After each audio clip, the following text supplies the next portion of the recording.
My name is Carol Wilhelm. Is the volume all right and I'm coming through clearly? Yes. The mayor gave me a thumbs up, so I'll take that. We welcome you to the monthly meeting of the Powell-Liberty Historical Society. Actually, it's not really a meeting, it's always a program. We meet on the second Mondays of the month at 7 p.m.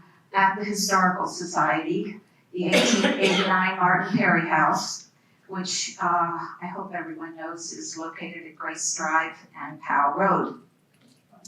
We are an all-volunteer organization consisting of memberships and contributions.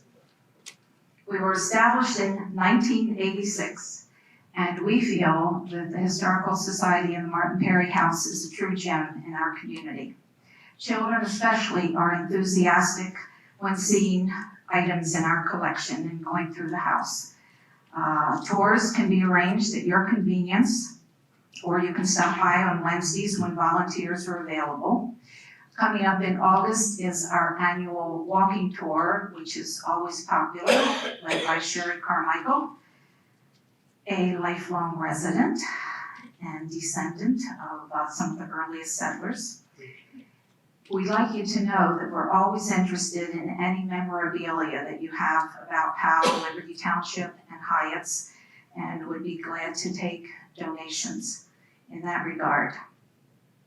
The Garden Club cares for the gardens at the Martin Perry House, so speak to me or anyone with, we gave name tags to everybody that wanted them, so there are some people among us who will be able to answer questions about the Garden Club or the Historical Society. We'd like you to check out our website, which now has a great deal of interesting material, including local history, photos, and information about meetings, and much, much more. The website is easy to remember, powellhistory.org. All one word, of course. It is more than a privilege to introduce Chief Gary Vest as he prepares to retire after 23 years of service to our community. Shortly after beginning here in 1996, he noticed some historic photos hanging on the walls of the administrative offices. Realizing that it would soon be 50 years since the village had been incorporated, he thought it was important to have a celebration. And so Chief Vest spearheaded the effort, which was then called Powell's Golden Days, and it was held the following year in June of 1997. It was an opportunity for him to meet those in civic groups, government, and businesses, as well as volunteers, and for us to get to know him. What has followed in subsequent years is the Powell Festival. Among the numerous things to thank Chief Vest for is this event in our community and beyond. Now we're going to hear the Chief's thoughts on the Four Corners and the railroad crossings. Let's welcome him.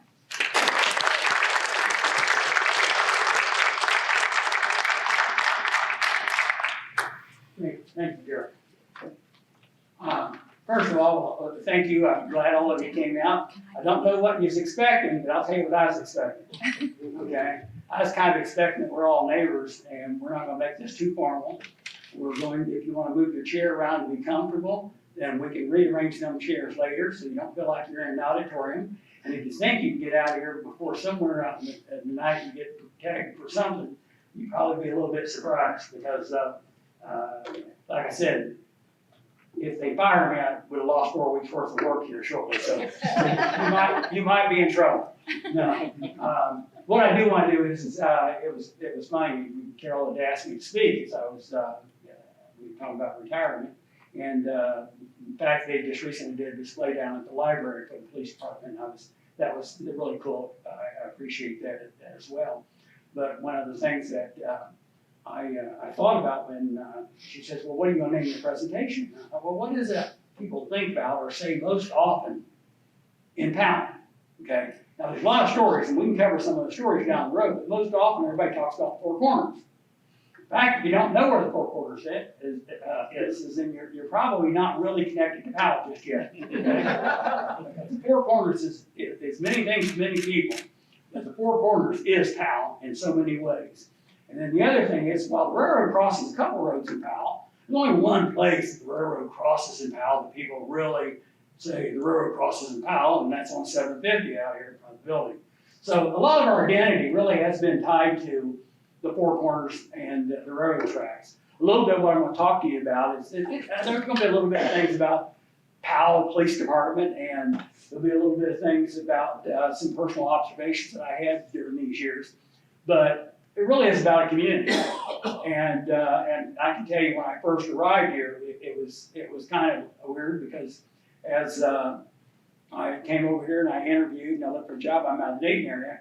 You know, I got to looking at this place and I thought, wow, these people are going to be pretty easy to understand. Okay, I mean, it's going to be a pretty easy community. And why is it? Well, from the outside, you look at some nice homes, some good construction, and you think, well, you know what? Good schools, place population wasn't much. I think the population, the last census was like just around 3,000 people. So I don't know where all the rest of you guys came from. It was only about 3,000. So it was kind of interesting. I thought, but really, what does anybody want out of the community? Okay, you want good neighbors. What's the worst thing you can have in life? A bad neighbor.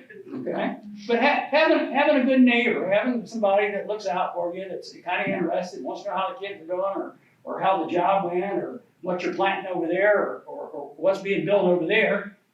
That's what really makes the community in so many ways. Well, how do you get involved in the community and get started with it? Well, that was probably kind of that unique thing that Carol mentioned that was special in my case, because every day here is kind of, in a lot of ways, been kind of a parade. And we'll talk about a few of them parades as we kind of walk through. But one of the things that again, starting out in this process, my first day was a parade. Now, I think if I got these laid out, this little town I came, no, it really didn't look like it. But I'm in there somewhere. No, that was one of the original historic photographs of a place that during the festival was Angelica's. It's had a couple of different business names since then. But that's our little Four Corners location. Let me move on here a little bit. This was a high school. Now, here's the funny thing about history and schools, okay? That is the high school. Does anybody know where that school was? Yes. Okay. Where it was located in Powell. Okay. East Olentangy Street. But when you get here and you start looking at the history of this community, there was a rival school. What was the rival school? Hyatt. Anybody from Hyatt's in here? Okay. If there's any shunning to be done, no. Them people from Hyatt's just don't fit with it. Well, they're chasing the girls down here in Powell. Besides that, it was funny. But in 1996, people were still talking about the conflicts and the rivalry between Hyatt School and Powell School. Okay, so by the way, those pictures are Powell School, they're not Hyatt School. Just to let you know. Okay, but that was what I found as we got involved in this process is that people they come here from many different places, many different times, but some of them grew up in the community, and they all had some history, and all that history is very important. Traffic's picked up a little bit on this road. Okay. And hell, it didn't even have electronic crossing bars, let alone my cue cutter. We'll talk about that later. Okay. But you can visualize the street from where we're at, right? Okay. Okay. That's the police chief, Molador, and gee, back then, John Pendleton, I think he was one of our early in there as well. As I got involved with the Historic Society, I got a chance to meet the daughter and I think it was the daughter of one of the officers, and I'll think that. Donna Lawrence. Bill Molador is the older gentleman. Right. And Donna Lawrence was his daughter. Was his daughter. Donna lived across the street with me and her husband Charles. Yes. Yeah, out there on Stites, in the township of it. Okay, so part of that little adventure got a chance to, if you ever do genealogy or something, you get a chance to really get to know people or your distant relatives, and we find a lot about ourselves when we find a lot about where we came from and who we are. So that was some of the little history digging we did. Well, I got sworn in. The judge there just retired, Judge Kruger, up in the Delaware Municipal Court, or Common Pleas Court, the chief judge up there. So he swears me in. That's 1996. He got sworn in. Anybody know what holiday this is? It's Memorial Day. Yes, I started on Memorial Day, and it's so funny because I was going to start, and thought I was going to start the next day. And we had an interim or an acting city manager who was really our development guy, Dave Betts, was in there. And I said, well, I'm coming on a new job. Should I start out on Tuesday? And he goes, I thought you were into community policing. I said, yeah. He says, well, Memorial Day is work day. Come to work. so I came to work on Memorial Day. There I am, within a suit. Okay. That was a nice suit, too. And the reason I want to say that, Steve, would you bring that bucket that you brought for me out there? Okay. A lot of things happen when you're in this business, and this day was a unique day. Yes, you should be nervous. Okay. Show Larry what's in that bucket. He just asked me to get a bucket of water, but then now I realize what it's for. Okay. So just sit there, Larry. Folks, don't sit close to Larry. But I'm going to tell you about this bucket of water, and I'll try to explain the bucket of water here in a moment. I gotta go. Well, it was a style. It was cool at the time. I could get hold of TV stars at the cops. They had the mustache. Yeah, that's right. Magnum PI. Yeah, that's right. Gary PI. It was cool. Okay, let's stay with cool at the time. So we're going to, oh man, look at this. Now you would have thought, why is police getting dumped on with water? Well, that wasn't, oh, by the way, that wasn't the first time in this town. So here I was. I'm driving the police car. I get to the end of the old cemetery. We had the ceremony. A nice, great crowd, a lot of local kids and stuff. And we have the thing. Oh, everything's going smooth. New job, first day, getting to know the community. Well, somebody told me there's this guy named Larry Coolidge that does real estate. And so I says, okay, he's kind of Mr. Powell. He knows everything that's out there. It's okay. Hey, Larry, I'm getting sworn in on Memorial Day. Wife going over with me, and my young son's kind. He's a lot bigger. You'll see a picture of him, aloof. But I said, hey, I look at a few properties since I'm commuting back and forth from Dayton for this job. I said, yeah, that's no problem. We'll do this right after you get sworn in. So Larry, being a law-abiding citizen, Larry, being the guy that was parked out, he's got a real estate business right here on Tangy Street. And Larry was facing westbound, okay, in front of his business, because he doesn't like to walk too far to go to his business, so he parked out there. Right? He said, well, the houses we want you to look at is over here closer to 23 that I got picked out for you. Now, it wasn't raining. It did rain earlier in the day. It might have part of my set there for a while because it definitely collected some rain. So Larry makes a U-turn with the police chief in this And the amount of water, Larry, that's in this bucket was sitting in the top of your car. And do you know where that water went? Do you have any idea where that water went? Do you remember what it was like? Good mood, John. Do you have any idea where that water went? Well, I can tell you that I looked about like that picture right there, except imagine that being a suit. Thank you, Larry. That was very good. Welcoming to Powell, and things are going to happen from here from time to time that you're not really prepared for. So I was prepared for that one. I wasn't prepared for the first one. But nonetheless, that took us. It did take us to the Golden Days celebration, and that was a fun thing because one of the things that I did when I first got here was I didn't know a lot of people in the community. But I did know that there are core groups within the community, our historic society, different service clubs, various churches, and I went to a couple of different churches in different places, and after I walk out after the morning service, I say, hey, we're going to have a Powell Golden Days kind of thing, festival, and invited people to get involved.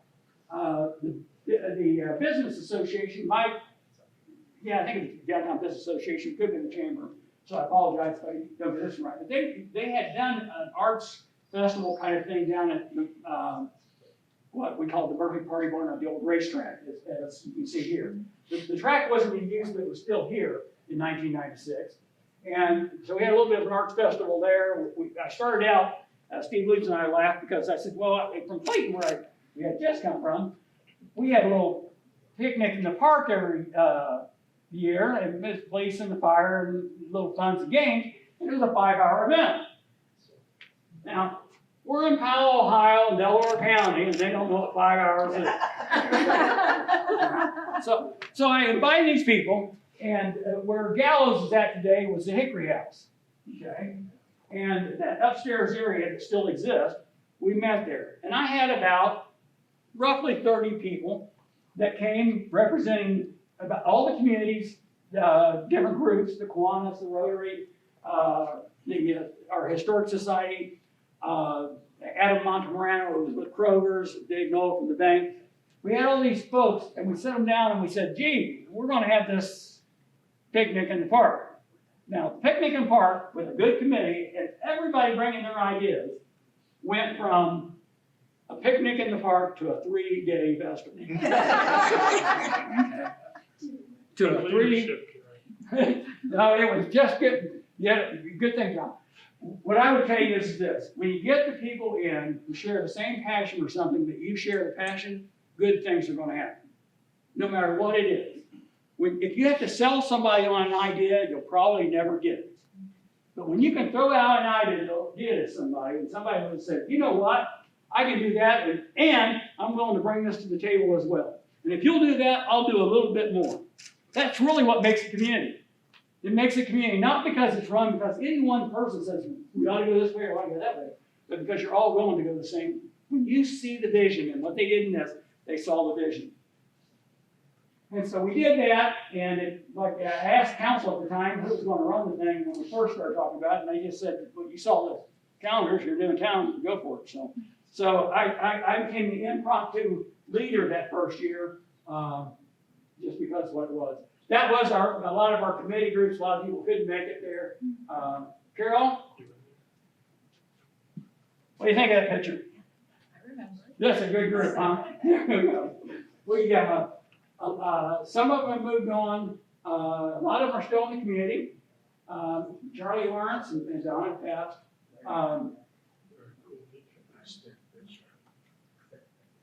Okay. Let's see, 22, 23-year-old college, he's teaching college now, is that little fellow right there in that stroller. That's the one that was fortunate not to ride with Larry. He's been shocked to this day, I still have him in therapy. Okay, there's my affectionate four corners, traffic light. You talk to my boss, the city manager, he would say, you never did like getting in a regular traffic light. Nope, I like that light. I like the four-way stop. I want to keep it the way it was. Some things I don't want to change. If you know, when that picture was taken, how many traffic lights were in the city of Powell? None. There were no traffic lights in Powell. And city property, and that light was taken. Today I got to go over the place. People still so that's our four corners. And we actually stretched banners across the road, which I thought was cool. We did that for a couple of years. Okay, I should have done the other photograph first because really it was a police department idea and the fire department copied us. Because the fire department might show up, I thought, you know what? This might be kind of firefighters week. Okay, but anyway, I love my guys in the fire department. Remember, people like us. So that's, it was kind of funny. They were willing to do that, okay? Somebody was willing to don that outfit because we did this. So that's that idea where we're getting right close up now. But so we did the little walk around. When you're wearing this outfit, you can about see out of the belly button because the rest of it is not you. Now some would say it's a big head that I already had. No, that's not. So, but we had a lot of fun with that. There's incognito cool. Okay, I was walking the streets. Okay, somebody probably called me in wondering what I was doing, but that was the Go by Liberty Antiques. One of the parade pictures I wanted to throw in here. We've always had great relationships with the other law enforcement agencies, with the sheriff and so forth. Probably never better than what we do with the sheriff today. Russ Martin, he's fantastic, and the area police department. But I think Russ is a dear personal friend as well as being our sheriff. But whatever we need, whatever they need, your safety, whether you live in the city or you live in the township, if something's bad happening, you can trust that everybody's coming to help. The fire's going to be there. They're constantly backing each other up within the other jurisdictions. Collaboration is really, when you talk about saving tax dollars, anytime small governments collaborate together in a regional aspect, there's tremendous cost savings and efficiency go sky high. So, but I always like to use that as a reminder. And then '98, we continued on with our festival. There I'm meeting with the Bill Nolan, and he was the mayor during that time period. And let's see what else. Just throw in one. There's the guy that's still happy because he's deaf water on me. But, and I'm not holding on to that. Okay, this is what I wanted to show you there. I wanted to do that. Now see, I talked to my guy on the drone, and I said to him, could I bring a drone in the building? And he said, no. And I said, well, I've never wanted to be without some resources. So I said, and they told me, do not fly a drone in the building. And I said, okay. Because I'm not very good. And if we've gone any higher, the medics should be here. You know, I went about as far as the Wright brothers' first flight on that one, so I give you a little credit on that one. So, but the funny thing about the drone is, and we'll show you an example of where it's been used. We didn't go out and buy this drone. Oddly enough, it was part of a crime, and in that process, it was seized as evidence, and Amazon or whoever it was said, go ahead and keep it. We got an order from the judge, and we turned it over. Now, the difference between our drone and the drone you buy, regardless of what you spend for it is you can go buy a drone and fly it without any real problem, except for a neighbor wants to shoot it out. But beyond that, not a lot of problem. For us, oddly enough, the guy that operates that is actually certified by the FAA. Because we are the government, we actually notify them of plans when we're going to fly the drone. If we do it except for an emergency basis. Now, if we have a crime scene, we're looking for a suspect that is in the area, we're looking for a lost child, then I'm gonna go ahead and put the drone up because I can cover a lot of wooded area in between houses with that drone, particularly this time of year, than you're ever gonna get with officers on foot. So it's a tool that's available out there for us to use, and then we've used it for other purposes that have really made a huge impact, I think, for the city. And one of those impacts is getting an idea of what the Powell Festival looks like nowadays. The Powell Festival used to be down at what we call Adventure Park. That's a shot of what the place looks like on a typical Powell Festival in recent years. So it gives you a bird's eye view of what's out there and what's going on. Oh man, back to another fire.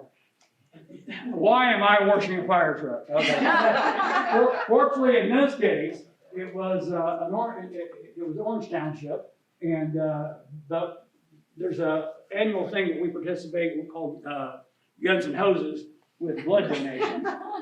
And the guys that aren't pushing themselves real hard can tend to get their relatives to come out and, donate blood. And the guys that are working around the clock trying to keep you safe don't have as many people coming out to donate blood. Because I bet that I'd have more people to show up to help the cops and the firefighters. Guess who lost the bet? Okay, so that happens, but again, that's sometimes you do it all for a good cause. Okay, Officer Ken cutout. Now, I'm gonna tell you 2 stories with this one. Because, well, actually, there were multiple stories, but I can't tell you all of them. But anyway, back in the early days, it was again with cooperation. This speed trailer, back in its day, was probably $5,000, okay, even on those dollars. None of us in the county had the money to buy a speed trailer. And what we did is, we got with the sheriff at the time, and Delaware City, and we all, literally, all 3 governments chipped in $1,000 or whatever. And then we took turns rotating the same trailer between Delaware City, somewhere out in the county, and Powell. And again, just government sharing, working together, and taking resources, moving it around. Well, trailer was going fine, and then a local businessman, then a neighbor of y'all. So this guy comes to me one day, and he says, hey, I'm gonna start a business where I do cutouts for like kids that, football players and soccer players and so forth, so the parents could have a life-size cutout of their kid. He said, to promote my business, could I do one of your cups? I'll give you the sign. Why not? So Officer Ted Hiltz had volunteered for it, so we got a picture of him and we put him there. Now, on that one, I didn't get a whole lot of complaints and a lot of brake lights, because they did slow down before they get close enough to find out they was a person. But they'd slow down on that one. Well, I think it was a parade or festival, one of the festivals or something, but Officer Kim was going to be showing up in the park for a community event, and I think it might have been one of the festivals. And all at once, the street department's going to bring him out, but somebody closed the garage door before Officer Kim got all the way out. So he was decapitated. What do you do with a decapitated Kim? So I thought, okay, well, 2 things. First of all, we'll buy the next one because it was really popular at the time what we're doing. The second one is, we're going to make lemonade out of this thing. Cut him off here, stand him up there, and let the kids get their picture as a police officer. So we did use him for another couple of festivals after that. And then, and my guys love me, they thought this was bad, and they were cheap, really, I didn't sign up, they hauled a trailer around and setting up Officer Kins and things like this. Well, they really didn't like my next endeavor. I saw this down south somewhere, and I thought, you know what? I don't have enough officers. I'm going to put a mannequin in a police car. Now, not only when you come to work, you have to patrol the streets, but I want you to drive the cruiser out to a neighborhood, and I want you to put the officer, set him up in the parking lot. Well, now, what could go wrong with something like that? I can tell you what went wrong with it. Chief Best, I drove by one of your officers out here. He didn't even wave at me. You know what? We're going to have to figure out a way to pull his hands up. We never got that far, but they thought I had a really rude officer, and I just want to say, look a little closer. But they didn't. Yes, my mannequin did not go over quite as well, but we moved him around, and then I actually think some kids abducted him for something. So he's a little bit at risk, but we try innovation to see what we can do. The only thing I love about Powell, whether they do it on a regular basis, this community is willing to try things. And one of the things that they did one year was to close off the O and do a Wendy's bike outing. Well, that's great unless you're supposed to get home for supper or something else. But again, I think we only did it 1 year.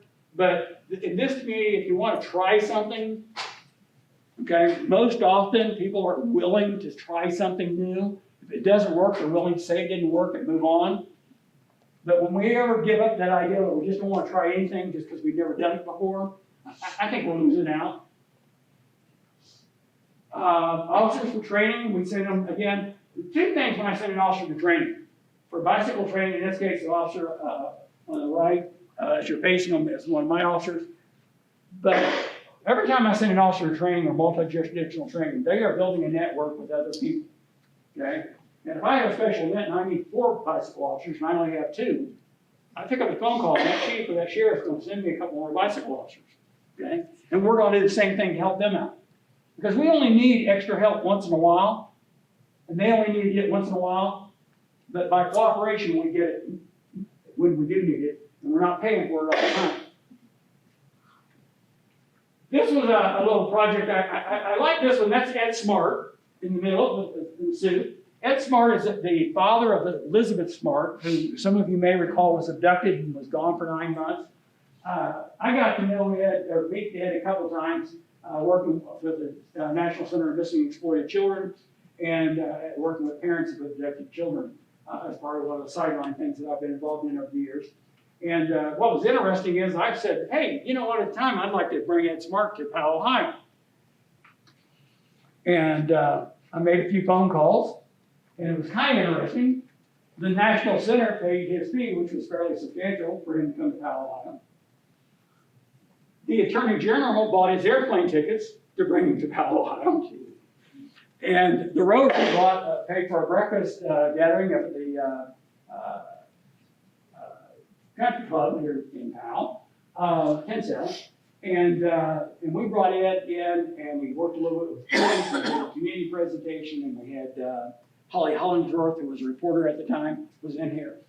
And what I'm saying is, if any one small town that said, I want to bring in a national speaker on a hot topic that's out of our reach, very little is out of your reach if you have good contacts and good relationships with people and you know that you all have the same purpose.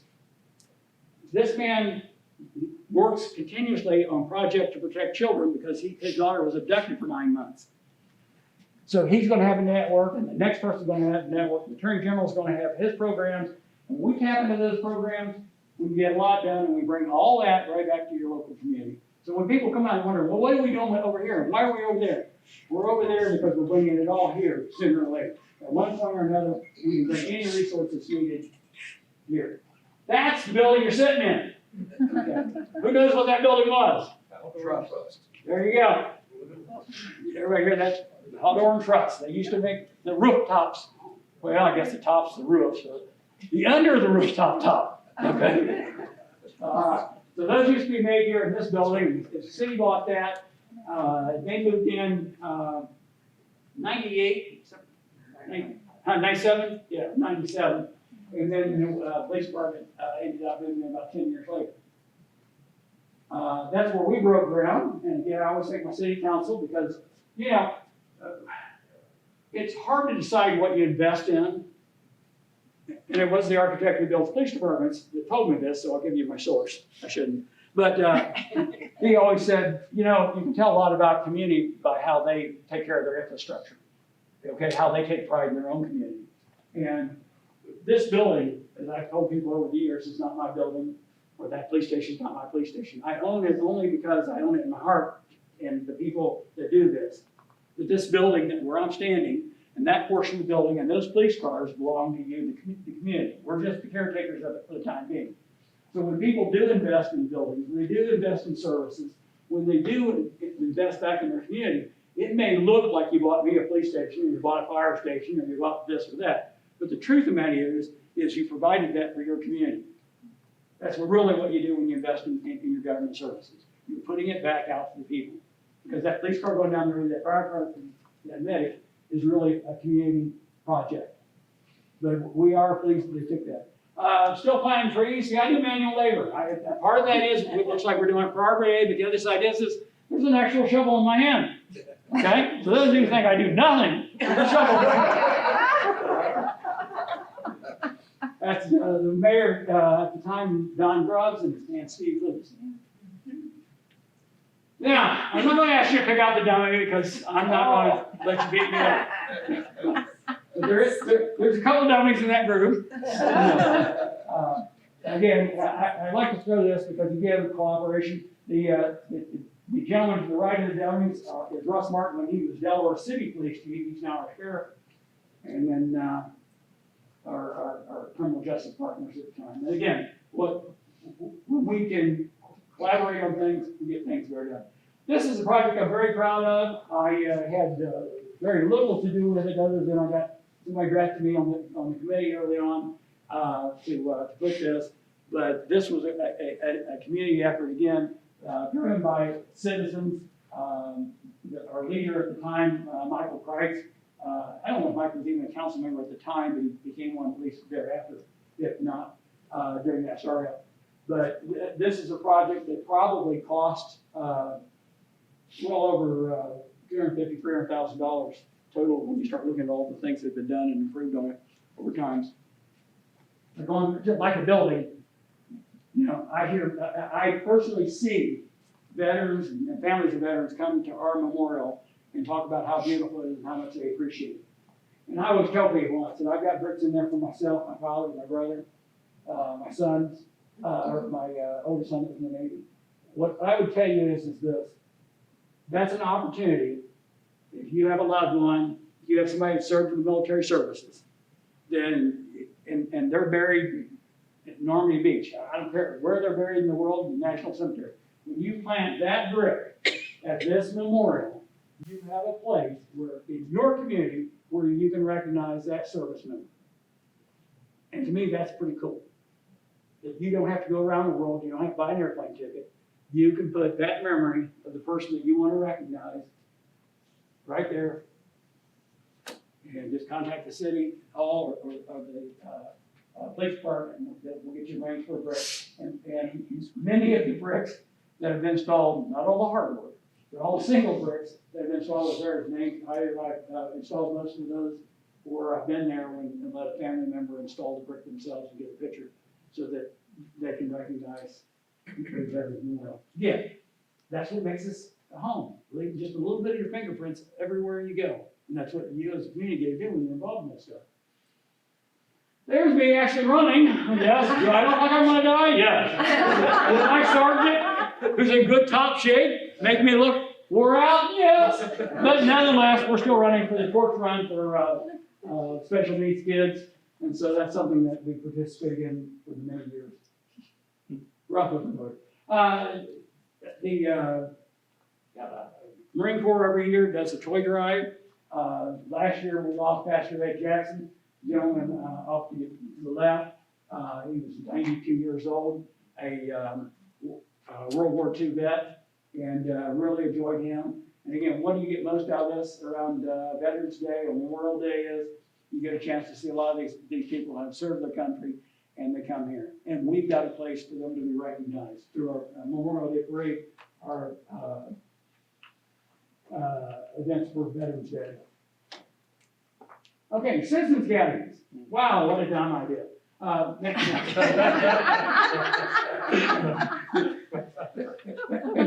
And here's the I say that because I love these people, and I got some of them here, so they're all going to throw things at me.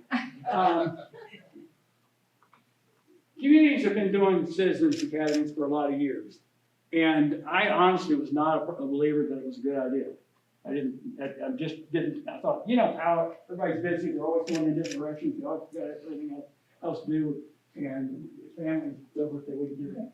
And what I would tell you is this. This is a neat opportunity for several ways. One is that when we started with our first academy, and Steve, you know how many we've had now? 11. 11? Yeah. Okay. Patty knows. If I ask you if you really want the answers, don't call. Yeah. But anyway, we've done 11 citizens academies. And whether a person stays with our alumni group and volunteers, or whether they just pass through, the more people that take time in their lives to get to know what somebody else does and cares about what they're doing and what our mission is, then they're advocates. You know, in this community, if somebody told you about something dumb a police officer did, okay, then you tell them, give me a call. Really, I'll honestly come in, sit down, and talk to me. We'll walk through this thing together and see what's happening. Maybe it was a dumb thing, and maybe it's just a misunderstood thing. I don't know. But when people are willing to approach and talk about it, you get better outcomes. And that's what I like, is always be accessible. And these folks become advocates for us going out. I had one set of ladies that were invited to the academy because they complained about the police department. Okay? And they had a legitimate complaint. Okay? It really was. In this time, we all carry bias with us, and we don't know that we carry the bias. And then we run across a person who has a bias, and they probably don't know why they have a bias. Okay? Now, we're just not perfect people, but we all filter. We hire people to look like us, or we hire somebody to look like grandma or something. But somewhere down the way, we all have different things come in. And oddly enough, we treat younger people sometimes differently than older people. It's not that we don't like younger people. We just talk to them differently. Okay? And we talk differently to older people sometimes. And if you're driving a car and the license plates don't belong on that car and you're 17, hey, what are you doing driving this car? You got permission to drive this car? Good. Now, if you were 80 and you're driving that car, ma'am, did somebody take your license plates?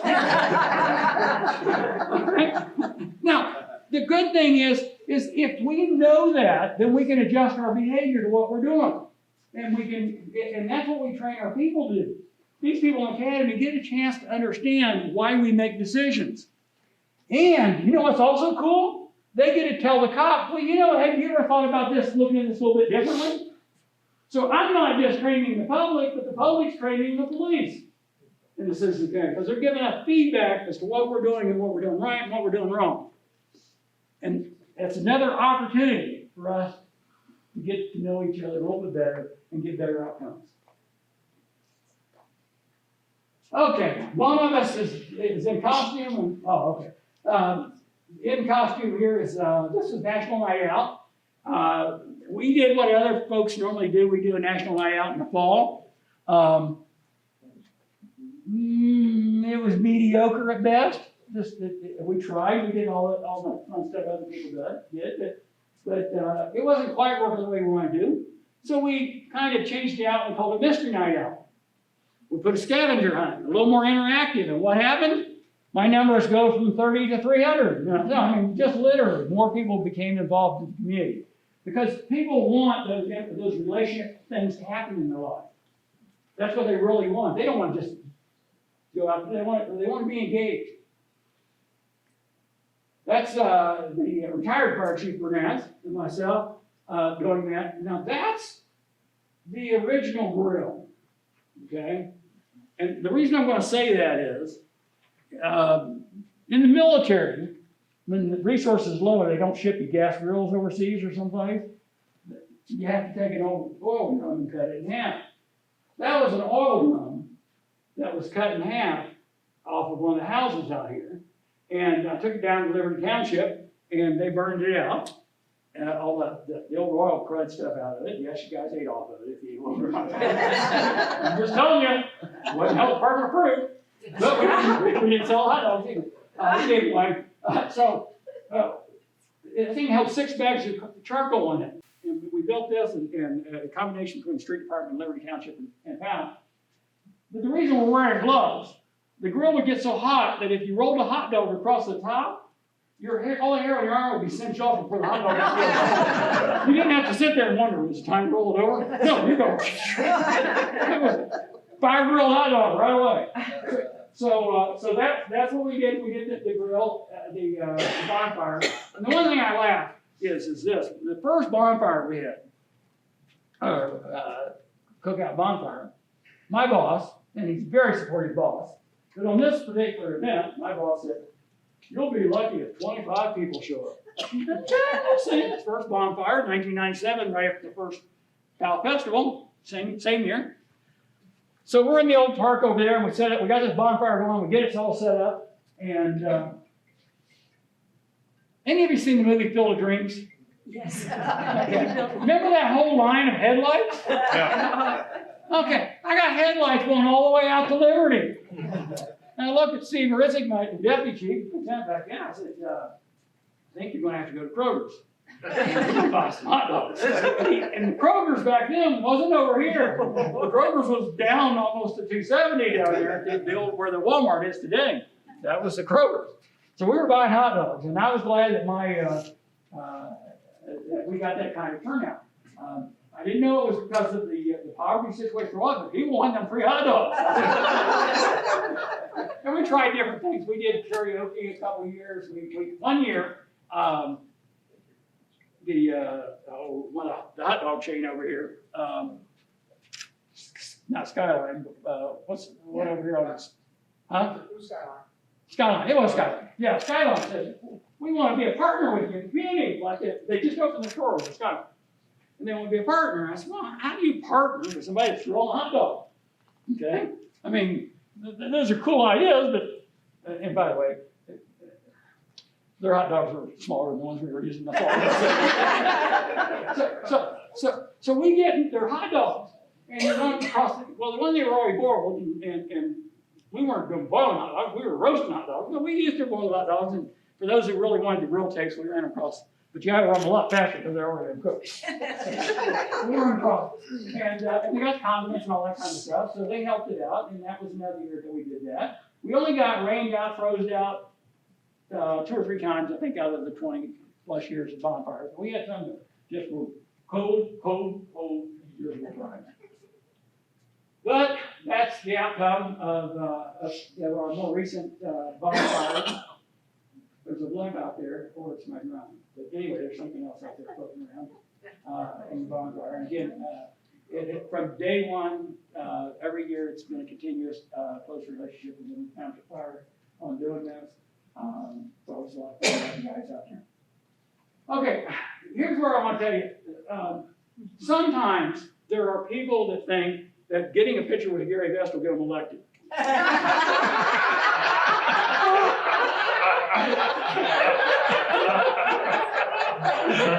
It didn't work for them. What happened? It didn't work for them. Well, I want you to know they're not the only ones. I tell them, guys, there's more to it than just getting a picture with me. But they weren't. But they were the first ones to try it. And then there was a hometown guy that said to himself, you know what? If I could get a picture with Chief Vest out of Powell, maybe this governor's job could turn into being, well, it didn't work for him either. Now they're talking about not even wanting to campaign in Ohio. I don't know if they're saying they don't want to campaign in Powell or they don't want to campaign in Ohio. But on the national ticket, they're trying to avoid us for some reason. But I think these pictures must have slipped out somewhere along the way. Okay, this one is a little bit about, and I want to show you this for 2 things. One is the marketing strategies and things that Megan does and that the city has sponsored through there really make a big difference. And one of the things that we had trouble with was people stuffing on the tracks. And the problem was it was disastrous. Okay? And the community has changed, the landscape has changed, and the railroad tracks were an absolute mess. And the problem is, I fundamentally can't write a ticket to somebody that I don't think it's totally the driver's fault. Okay? And I believe the road was wrong and that the problem was not a driver error problem. And so I told my officers, I want you to stop every car in a 30-day period that is stuck on the tracks and shouldn't be by law. I want you to stop them. I do not want you to cite them, but I want you to gather information for them. And they got over 300 cars in about 20 days that were stopped on the tracks. Well, I approached the railroad commission and they said, how many tickets you wrote there, Chief? I said, I'm not writing any tickets here. Well, you can't give me the tickets. We're not going to do anything. Okay. So we have a camera on the building that's facing the railroad track. And then one day, while I'm sitting in traffic waiting to come back to the building, I can see that a train's coming and a car breaks through the gate. So now he's gone before I get to the other side. But I go back and I collect the video. And the video, as in one frame, you see the back of the car and the front of the train in the same picture. Okay? And actually, this video won't show it, but they actually got out, and the 2 cars got out and they hugged each other for being alive. Okay? I mean, it was that close. When we showed this video back to the Railroad Commission, they, working with our city council, put this light out there. Now, remember what I told you before, when I got here, we had no traffic lights? Well, now we got a lot of traffic lights in town. what do we need one more traffic light for? This is ridiculous. This is dumb. So one thing that Peyton was able to do for us, you go ahead and hit the play on this. This is a short video, so I'll show that through. And then the first one was the actual video of the train. But it's just a pretty brief. But this is a product of information. When people say, well, why do you spend money on information? When it comes to the residents of the city of Powell, safety is one of the highest priorities for law enforcement and city officials. With that in mind, the city has collaborated with state traffic officials to install a new safety measure in downtown Powell that will ensure the well-being of motorists traveling eastbound over the railroad tracks on Olentangy Street without negatively affecting the flow of traffic. It's called a Q cutter. A Q cutter is a traffic light from the outward appearance. What it actually is doing is keeping people off the railroad tracks. It's not regulating crossing traffic, it's simply protecting the railroad crossing. There's simply a lot of traffic that flows across this road. This state route's been here many, many years, and so is the railroad crossings. But over the last 20 years, the traffic keeps getting worse, and it was no time at all we started noticing that cars were getting stopped on the tracks daily. Within a 1 month period, we had over 300 cars actually stuck on the tracks in that short period of time. And it kind of let me know that good drivers were getting stuck in a bad situation. Funded by the Ohio Railroad Commission, the Q cutter is designed to keep drivers safe. With the help of a sensor that was installed near the tracks, the Q cutter is able to detect when traffic is backing up near the tracks and then signals to the traffic light to turn red so that no cars run the risk of being stuck on the tracks. Once the cars near the sensor resume moving, the traffic light at the tracks will turn green again. This strategy, along with prohibiting left turns onto Depot Street from Olentangy Street, are designed to better control traffic around the tracks and were developed in cooperation with the Railroad Commission, ODOT, and other transportation entities after a close call on the tracks in 2014. There was a fellow that, as the light was changing, was literally stuck on the tracks. And I had a video camera from the police department facing the tracks, and I had a picture, a still picture of the front of the train in the same frame as the back of the car, as he drove through, crashed through the pedestrian gates. We gave that video to the local TV stations and to the Rail Commission. They came back out here and re-examined our situation and determined that the only way to keep people off the tracks was to try this Q cutter initiative. This unique new technology is only the second of its kind in Ohio, and many hope that it not only keeps residents safer, but also acts as a model for other cities that have similar traffic situations. It looks like one more traffic light, but this is probably the most important traffic light in central Ohio, if not the state. It's keeping people off the railroad track. It's not delaying their trip.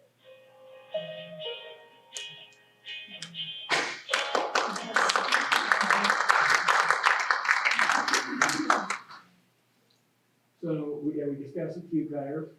This is an officer-driven initiative where if you're going to exchange, you buy something on the internet and you don't want somebody coming to your house, you don't want to meet them, then you can literally pull up in our parking lot, the camera's on 24 hours a day, 7 days a week. And whether we have people do child custody exchanges because they haven't learned to get along with each other, or whether you're buying from a stranger, then that's a good location for you to go and be safe. If you're anywhere outside Powell and you don't know where those are, I would go to one of your major retailers that have signs up so that at least you're going to have some documentation of something that happened. But certainly welcome to these are. The city has since added on a grant, if you have an electric car and you stop polluting the rest of the world, no. If you have an electric car, then you get to plug it in there as well and get free electricity. We do not want to see you sitting there at night watching TV off of our electricity.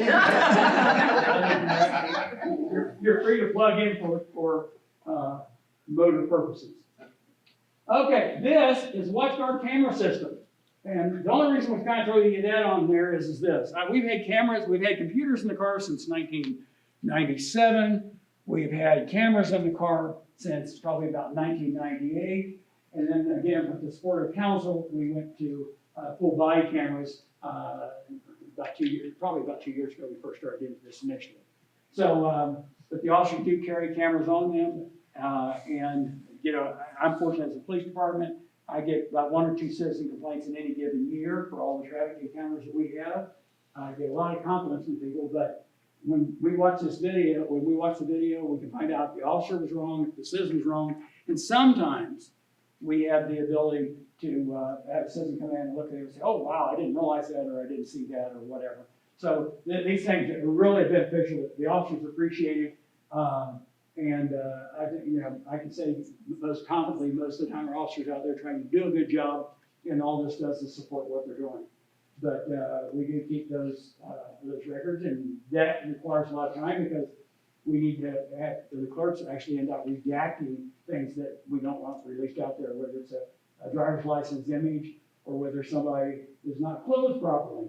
Which happens. And I'm not gonna do an I don't senior shootout because none of you guys look like the participants in the act. You guys know what senior shootout is. All right. Three of them, I keep. You got three of them, yeah, okay. So the senior shootout is in play right now. It goes every year and has for 20+ years or more. And it's the kids being kids, doing things, but once in a while it gets a little out of control that somebody could potentially get hurt. And so, that's all that's on there. Let's turn to the four corners. Yeah, go ahead and hit that one. This is, I like this because again, I'm gonna stay with my theme of the four corners. And, this will take you real quick. This is what doesn't look like that little sign out front that we started the presentation. Doesn't look like my four-way stop sign. But one of the problems, everybody said, what about the left turns? And I want to go here and I want to go there. And the reason, this is our drone that we use on this particular one. And what we want to try to let people know is that as you can see this guy, one guy wanted to make a left turn. Look at all the traffic that he's blocking. Okay? One person making one turn. Puts everybody else in a mess.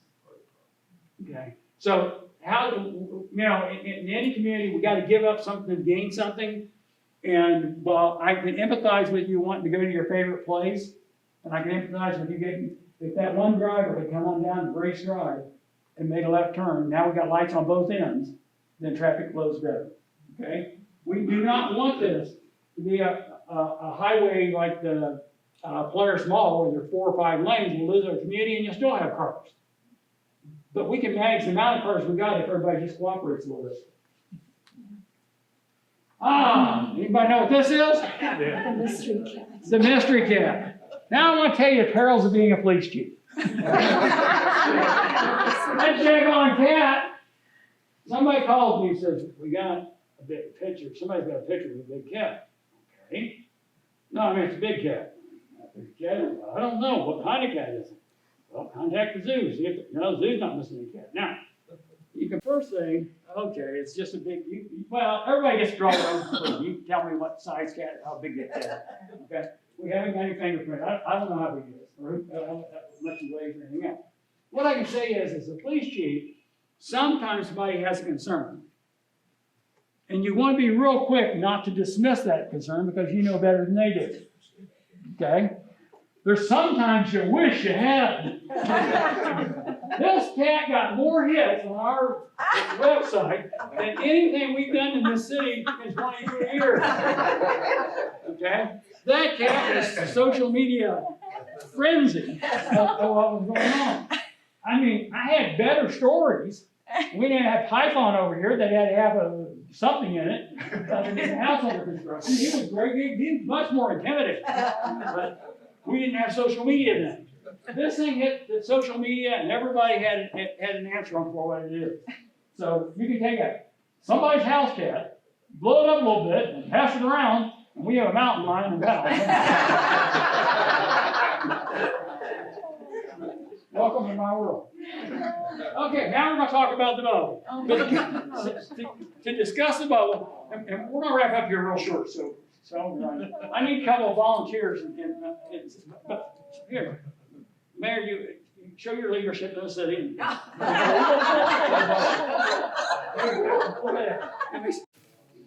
Well, you gotta have bubble, because I gotta get in the spirit to talk about the Powell bubble, so. And I figured if I saw a room with some bubbles in it, okay, I'd say to myself, first of all, I want to see who can blow the best bubbles. So right, I already took the lid out, you'll get your fingers a little soapy, but you should be able to get your bubbles out, and I'd like to at least see, you know, everybody has a different perception of what the Powell bubble is. And so I want to see who first is going to get their bubbles out. So right now, we're waiting to see. Oh, look, it's Kent. Oh, okay. All right. Good. Looking good. Looking good. All right. See, we added some bubbles to our area. Okay. Everybody hear the term Powell bubble a lot? Oh, yeah. Is that a good thing or a bad thing? Yes. Yes. Good thing? Yes. Both. The thing is this, I always tell people, yes, we live in a bubble. I do assessments and travel to other parts of the state and, or other parts of the country and talk to communities, and once in a while I get into a town and they say, well, people here think they live in a bubble. And I say, wow, that's odd. People in my community live in a bubble. We must all have our own little bubbles. There you go. I like them bubbles. So when somebody says to me, we're in the Powell bubble, you're not going to shield your children or yourself, your family, your neighbors from what goes on in the world. But when I was a child living in a housing project in the city of Dayton as a child, we could leave our doors unlocked. Yes. Living in the neighborhood, I wasn't worried about drugs or getting mugged or anything else. And in an ever-changing world that we live in, the idea that you can still live at a place in your own bubble, with your neighbors, with your friends, with your mowed lawns, with your good schools, safely. When somebody says to me, the Powell bubble, I think that's a good thing. I think it's a good thing because what it does is it allows us to call that Powell bubble more of a community. It's not blocking you out from the outside. Every one of you go outside in Powell, whether you go to work somewhere else, whether you're involved with a missions effort, whether you're involved in some other relationship or activity, you get outside the town. Okay? But you know what? When you come home to your castle, when you come home to your community, and you actually feel safe when you get into that familiar territory, not just your own house, your own backyard, but when you're safe and comfortable in your community, and when you can wave at your neighbor across the street, I don't mind living in a bubble like that at all. So when anybody talks about the Powell bubble, give them a little thumbs up and tell them, yeah, that's a good place to be. Kids, people, there's enough opportunities out there for all of us to experience bad things. It's nice to know that you're at a place where while we do have bad things happen, that risk factor is extremely low. It's really a great place, an absolutely great community to be in. That is your police department today, okay? You'd probably like to know who the most important officer in the department is. I do.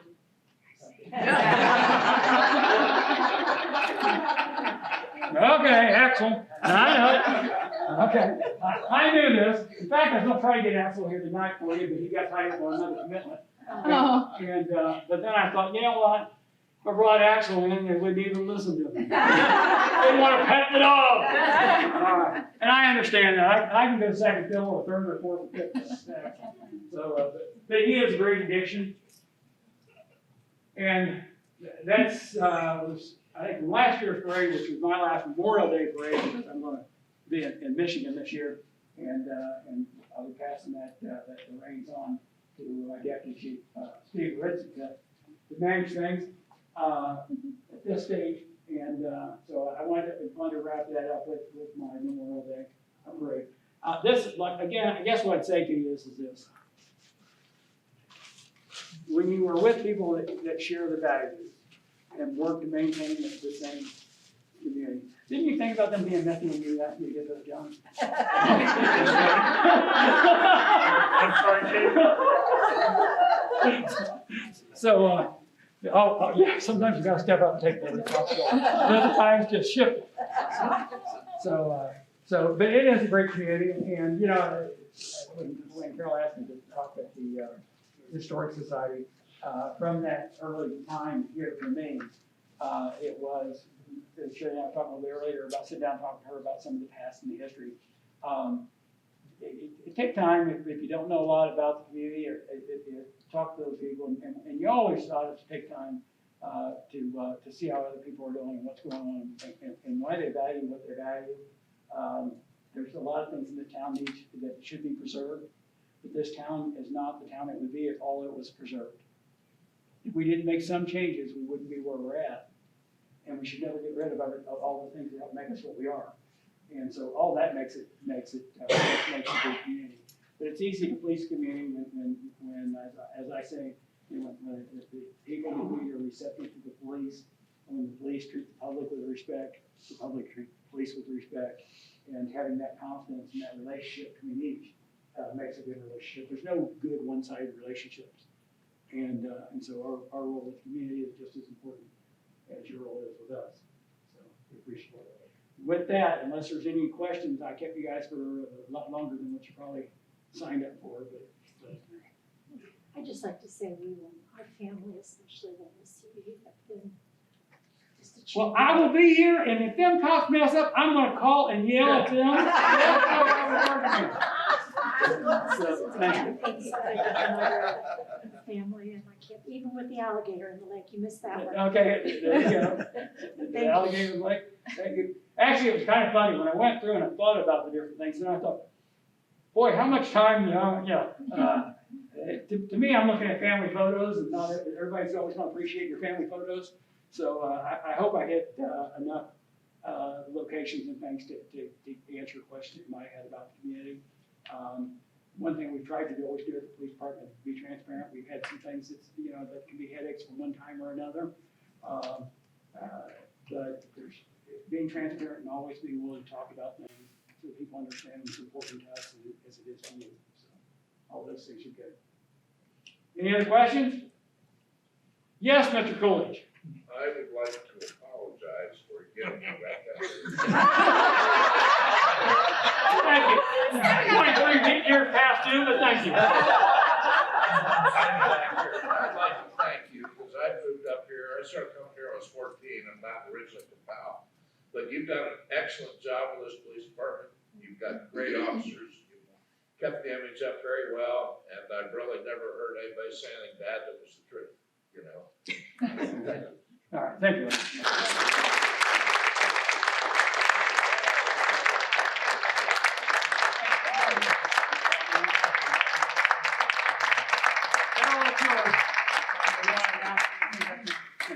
Well, I just want to tell everybody here that I learned that the chief loves chocolate. So we have chocolate, and for those of you that don't like chocolate, but I want to thank several of the volunteers, the key volunteers in the Historical Society, for making and purchasing lots of candy and chocolate. So indulge, and I know there'll be plenty for you. All right, thank you. Thank you. All right, folks, we'll partake, and thank you for coming out tonight. Appreciate it.